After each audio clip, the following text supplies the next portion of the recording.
एक बार राजा कृष्णदेव राय और तेनालीराम के बीच किसी बात को लेकर विवाद हो गया। तेनालीराम रुठकर चले गए। 8-10 दिन बीते तो राजा का मन उदास हो गया। राजा ने तुरंत सेवकों को तेनालीराम को खोजने भेजा। आसपास का पूरा क्षेत्र छान लिया, पर तेनालीराम का कहीं अता पता नहीं चला। अचानक राजा को एक तरकीब सूझी। उसने सभी गांवों में मुनादी कराई, राजा अपने राजकीय कुएं का विवाह रचा रहे हैं, इसलिए गांव के सभी मुखिया अपने अपने गांव के कुओं को लेकर राजधानी पहुंचे। जो आदमी इस आज्ञा का पालन नहीं करेगा उसे जुर्माने में 1000 स्वर्ण मुद्राएं देनी होंगी। मुनादी सुनकर सभी परेशान हो गए। भला कुएं भी कहीं लाए ले जाए जा सकते हैं। जिस गांव में तेनालीराम भेष बदल कर रहता था वहां भी यह मुनादी सुनाई दी। गांव का मुखिया परेशान था।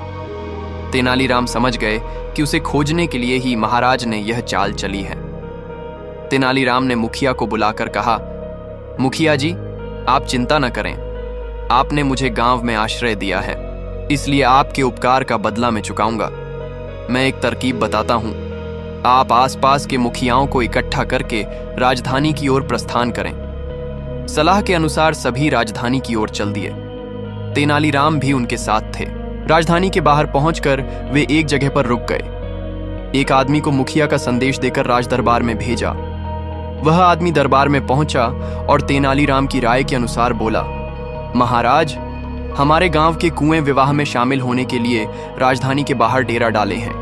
आप मेहरबानी करके राजकीय कुएं को उनकी अगवानी के लिए भेजें, ताकि हमारे गांव के कुएं ससम्मान दरबार के सामने हाजिर हो सकें। राजा को उनकी बात समझते देर नहीं लगी कि यह तेनालीराम की तरकीब है। राजा ने पूछा, सच सच बताओ कि तुम्हें यह अक्ल किसने दी है? राजन, थोड़े दिन पहले हमारे गांव में एक परदेशी आकर रुका था। उसी ने हमें यह तरकीब बताई है, आगंतुक ने जवाब दिया। सारी बात सुनकर राजा स्वयं रथ पर बैठकर राजधानी से बाहर आए और ससम्मान तेनालीराम को दरबार में वापस लाए। गांव वालों को भी पुरस्कार देकर विदा किया।